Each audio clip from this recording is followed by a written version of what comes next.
you're convenient, you can call me Lee.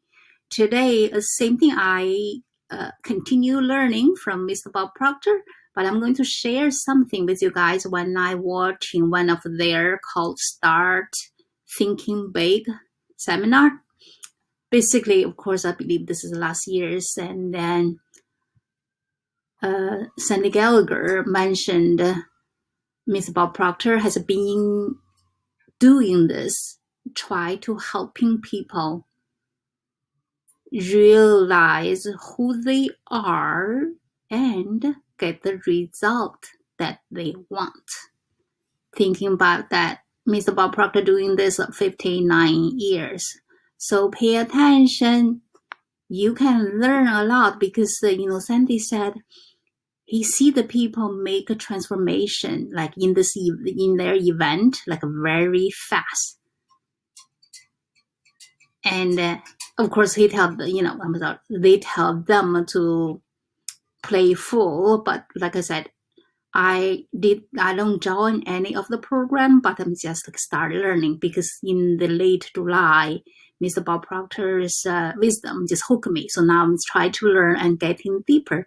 It's kind of fun journey, basically.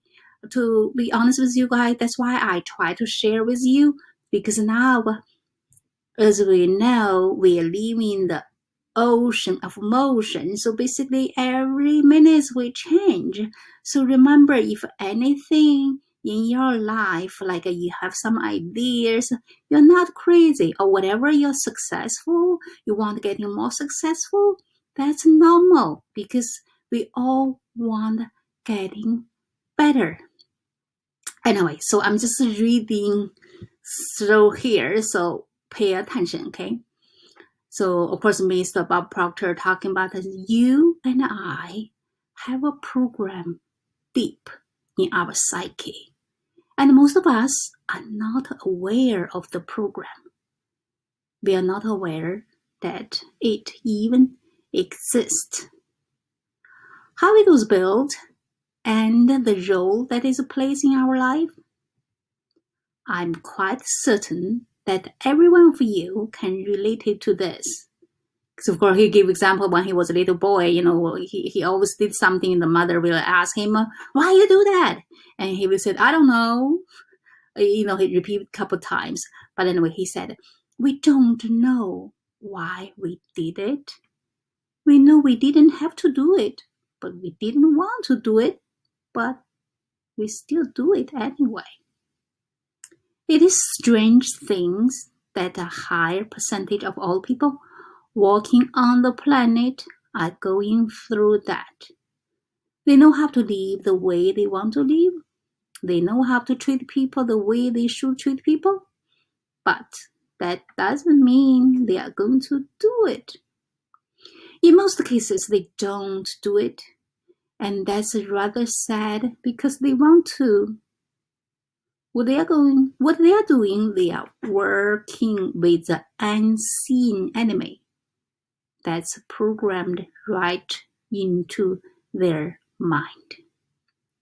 Now, the strange part about this, we didn't build this program. Someone else built it. But we are responsible for changing it. It was built genetically. That's why you look so much like your relatives. Of course, he gave an example that he had red hair, but his parents and the brothers sisters, they don't have. And then they realized because his mother's brothers, they have red hair. So of course, he just tried to tell, we are genetically, but sometimes it may be passed generation by generations. And he said, in late 30s, I believe he said 1930s. And this Albert E.N. Gary mentioned something. He said the common denominator of success was informing the habit of doing things failures don't like to do. Remember, see, if you want to be successful, that means, right, you need forming the habit of doing the things failures do not like to do. And then I believe maybe someone asked them, why did the successful people stop doing these things, right? And then he told them they learned how to do it and then they change it. And that's really what this paradigm shift is all about. If you don't know what's a paradigm is a mental program that has almost exclusive control over our habitual behavior. And almost all of our behavior is habitual.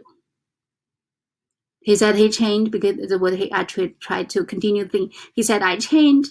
It wasn't an accident. I was following the direction of an individual that came into my life. He gave me this book, Think and Grow Rich.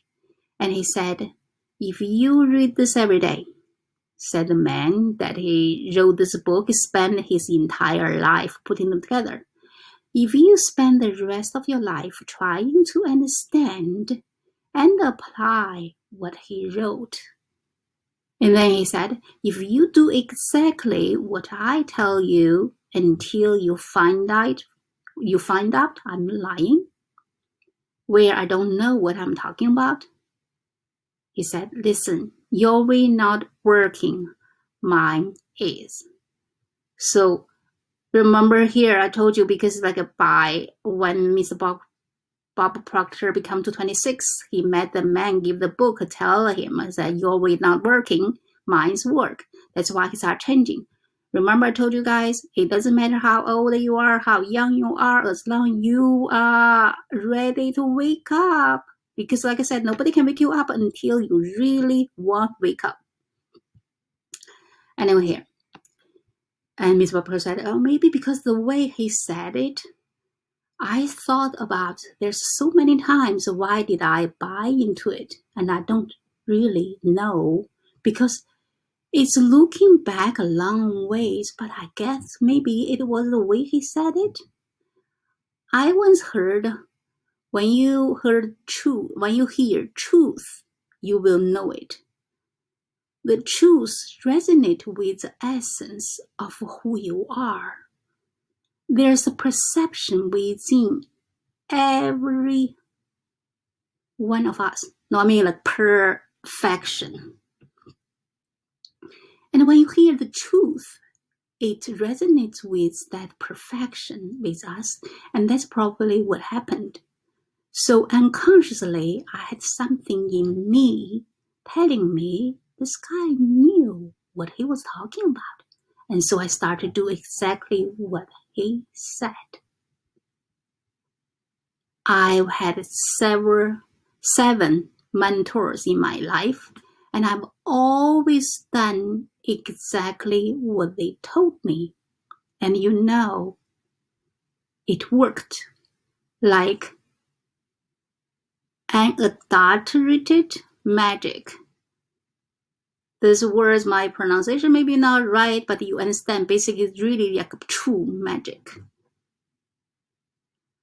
I was what you call is unconsciously competent. I found that most successful people are unconsciously competent. They cannot articulate on why they are successful. They really don't know. Yet because they don't know, they've got something that's not transferable. They cannot give to their own children. They cannot give it to the staff if they have a company. Most highly successful people cannot articulate why they are highly successful. They don't know. They don't understand the paradigm. They really don't. And so it's non-transferable. In some companies, some of the people at the top didn't know why they are at the top. one day I broke it all down and I went to study and I figured out how to put this together. And when I got the dots to connect, all I want to do was teaching it to other people. I have learned one thing very, very well. You are not going to go very far on your own. If you don't have the help of other people, you are not going to go very far. He mentioned, our company is doing extremely well, but we've got phenomenal staff. I wouldn't trade with anybody that we've got in our company. Of course, here he's just thanking, because we were talking, right? He said, thank you to tuning in with us, and you're going to thank us because this is a phenomenal information. And he mentioned, he said, none of those is like original from him. He's just because he's a very curious guy, and then he never lost his curiosity. That's why he never stopped studying. And then when he found the truth, that's why he started sharing. So basically, when I read this, I try to tell you guys, like basically Mr. Bob Proctor woke me up. So I didn't know I have high faculty until when he talking. And like I said, we have our high faculties, but we need to realize this because we need to change our paradigm, because whatever we grow up, we either, genetically and environmentally programmed. But now you can rewrite. So you don't want outside world control you. Because basically, those paradigm basically just all the habits or some behavior. But some behavior, if it doesn't work for you, you should just change it. Anyway, I hope you like this message, but like I tell you, we are dealing with our mind. If you go deeper, you really how should I say? Like for me, I have no idea about the paradigm, but it's like over months. I should say like late July, I start getting involved, right? Like I'm started every day. I'm learning, but seem like now I can go deeper. It's not like before. I remember I told you guys I'm thinking I'm learning, but basically just gather information. I don't have deep understanding, but now like I can understand more. Like why we talking about you need to spend time with yourself. Don't try to change others because all power inside you. It's your subconscious mind programmed that control you. Whatever you learn in school, that's on your conscious mind. But your subconscious mind which control your behavior. So you have to change that part. Anyway, I hope you understand me. But anyway, I'm going to continue learning and I'm going to share with you. Think about it. Whatever happened in your life, don't try to blame others anymore. Spend time, talk to yourself. Because if you change, your surrounding will change. And also now you realize, well, remember Mr. Bob Proctor talking about unseen enemy. You even fight with yourself. Think about it. Whatever you do, your little one will tell you, one said do it, the other one tell don't do it. And most of the time, the other paradigm one is you win. So now if it's so hard to change yourself, why you change others, right? And also whatever, like I said, your loved ones or your kids, your parents, don't try to change them. Change yourself first. So whatever happened, don't react. Start responding. What that means, when you respond, you need to stand their shoes, thinking about, why are they thinking that way? Maybe something wrong with me. So when you start checking this, change your perception, things will change. Actually, you will be more happier because when you understand, you don't get mad anymore. And then when you start yourself, you understand yourself more, and you will understand others, and you will naturally responding, not reacting anymore. Because when you react, meaning someone still control you. So now you have a power to control yourself. anything inside here. Talk to you guys soon.